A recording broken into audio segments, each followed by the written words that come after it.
अच्छा sir, governor Kamran तसौरी को तब्दील करने की बातें हुई, आपकी जमात के हैं, आपके करीब हैं, क्या वजह है कि उनके लिए तब्दीली की बातें हमेशा होती रहती हैं?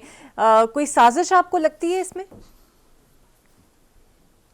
देखिए, ये ख्वाहिश हो सकती है बहुत सारे लोगों की कि ऐसा हो जाए, जो शायद खुद उम्मीदवार हो सकते हैं इस स्लॉट के। लेकिन मेरे ख्याल में मैं तो, अगर किसी ने ये बात अभी जो कही जिसके वजह से ये फिर जो है वो धूल उड़ी है, तो मैं उनकी बातों को सीरियस लेता ही नहीं हूँ। गालिबन फैसल वावडा साहब ने ये बयान दिया था, तो मैं तो उनकी बातों को संजीदगी से लेता ही नहीं हूँ। अच्छा, फिर मेरे लोगों ने भी इस पर बार बार कह दिया, और खालिद भाई ने जो आखिरी बात की, मेरे ख्याल में 100 सुनार के एक लोहार की, उन्होंने कहा कि भाई जब तक मैं और मेरी पार्टी नहीं चाहेंगे, गवर्नर सिंध को कोई नहीं हटा सकता। मेरे ख्याल में हमारे लिए इसे हरफ आखिर समझना चाहिए और फाइनल एंड क्लोज ट्रांजैक्शन होना चाहिए। इस पर बार बार डाउट कास्ट नहीं करने चाहिए, बार बार ये खामखा इसको शक व शुबे की नज़र नहीं करना चाहिए। बिल्कुल सही। अच्छा सर, सिंध हुकूमत की कारकर्दगी से आप मुतैन हैं? स्पेसिफिकली जब पीपल्स पार्टी से हुकूमत साजी के दौरान जो बातचीत हुई, जो मामला तय हुए, उन चीज़ों को लेकर?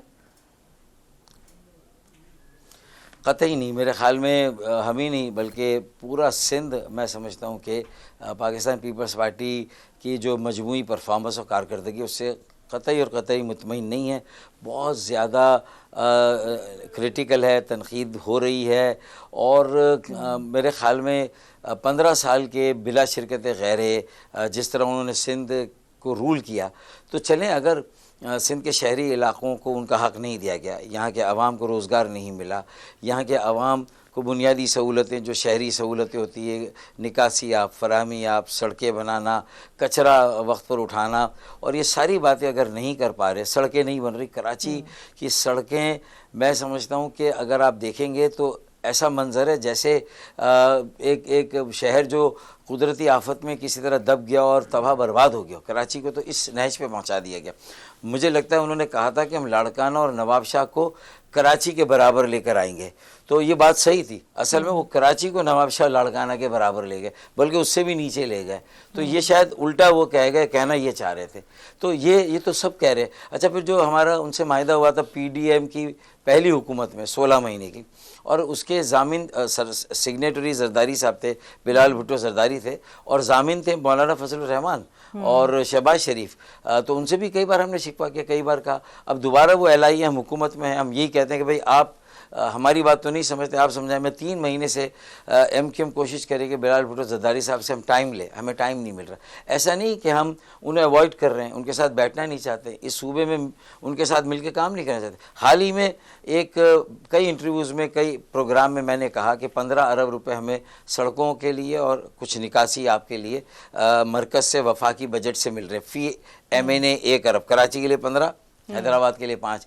तो मैंने कहा कि हम इसमें तय कर लें पीपल्स पार्टी के साथ कि डुप्लीकेशन ऑफ वर्क ना हो, कहीं इसमें हमारे वो इंजीनियर्स और टेक्निकल जो लोग हैं वो गलत फ़ायदा ना उठा लें कि एक काम हमसे भी कराएं, उनसे भी कराएं, और हमारी डबल पेमेंट हम कर दें। तो इससे अच्छा निकासी आपका काम अगर वो करें मुर्तज़ा वहाब साहब और सईद गनी, मैंने उनको कहा भी है, तो हम सड़कें बना दें। लोग कितना खुश होंगे, कितना मुतमईन होंगे हमारा एक अमल दोनों का, कि किसी एक चीज़ पे हम इकट्ठा हो जाएं, और आप एक हिस्से का अपने हिस्से का करें, हम अपना काम करें। तो लोग, ये हम सब के लिए विन विन सिचुएशन। लोग कहेंगे ये लड़ते हैं और लोगों को यरगमाल बनाते हैं, इल्ज़ाम जवाबी इल्ज़ाम कि सियासत, और लोग सियासत से बेजार आ रहे हैं, तंग आ रहे हैं। तो ये अगर काम करेंगे तो उनकी हमसे एक वो हमारे साथ कनेक्ट करेंगे, उनकी हमसे उम्मीदें वाबस्ता होंगी, हम आइंदा भी उनके लिए अच्छे काम करें। तो मेरे ख्याल में मेरी इस ऑफ़र को बहुत सीरियसली लेना चाहिए। मैं बिलाल भुट्टो जरदारी साहब से मिलकर भी ये बात करना चाहता हूँ। मैं बहुत जल्दी इस पर प्रेस कॉन्फ्रेंस करके भी ऐलान करूँगा कि ऐसा कर लें, तो ये हम दोनों के लिए, कराची के अवाम के लिए, हैदराबाद के अवाम के लिए, हम सब के लिए बहुत अच्छा हो जाएगा। अच्छा अल्लाह करे वो मेरी बात आप लोग तो पीपल्स पार्टी से ना लाए, ऑब्वियसली वो वादे उस तरह पूरे नहीं हुए। आज बिलावल साहब वफाक से शिकवा कर रहे थे और अच्छा खासा उन्होंने शिकवा किया, चाहे वो पानी के ऊपर हो, चाहे वो और मामलात के ऊपर हो। यहाँ तक कि उन्होंने ये तक कह दिया कि मोटरवेज और सड़कों की सियासत नून लीग करती है। ये कैसा रिश्ता है सर? अब देखें, ये तो खैर पीपल्स पार्टी ही इसका जवाब देगी, और उनके जो मसाइल हैं या जो उनके साथ वादे वईद PMLN ने किए थे वो किस हद तक पूरे हुए नहीं हुए, ये तो वही बता सकते हैं। क्या बातें हुई थी, देखें ना, कॉन्स्टिट्यूशनल पोस्ट लेने के बाद NFC से इंक्रीमेंटली जो है वो सूबों का शेयर हर साल बढ़ रहा है। अब 62% तक नौबत आ गई है कि सूबों को 62% मिलता है, वफाक के पास सिर्फ 38% रह गया। आगे जाके इसमें और कमी होगी जब तक कि कोई नया नेशनल फाइनेंस कमीशन अगर ना हो जाए। तो मैं समझता हूँ कि इस सूरत हाल में उनकी शिकायत मुझे नहीं मालूम कि वो कहीं ट्रांसफ़र पोस्टिंग मुख्तलिफ जो वफाकी महकमे हैं उसके लिए कर रहे हैं, वो प्रोरोगेटिव वज़ीर का होता है और वज़ीर आज़म का। तो फिर उन्हें चाहिए कि वो वजारतों में आ जाएं, कैबिनेट में आ जाए और वहाँ की सारी बातें करें।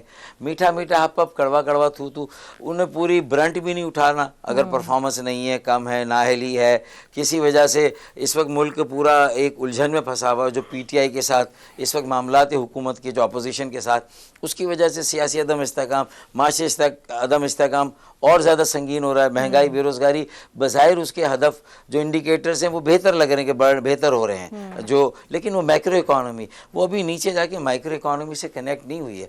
आम लोगों को अगर महंगाई में कुछ कमी हुई है तो जब तक उनके पास कमाई के वसाइल नहीं होंगे, आमदनी नहीं होगी, तो वो कैसे, उनके लिए तो वो एक ही बात है, वो कोई चीज़ ख़रीद ही नहीं सकते। अब भी इतनी महंगी, आप थोड़ी उसको कीमत कम भी कर दें तो हमारी पैदावारी अमल कहाँ बढ़ा है, हमारी सरमायाकारी का अमल कहाँ बढ़ा।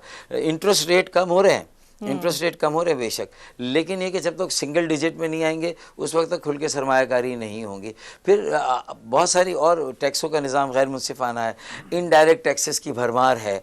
डायरेक्ट टैक्सेस जो है वो वडेरों, जागीरदारों और ज़रई शोबे पर उस कंप्लीट इस्तिस्ना है।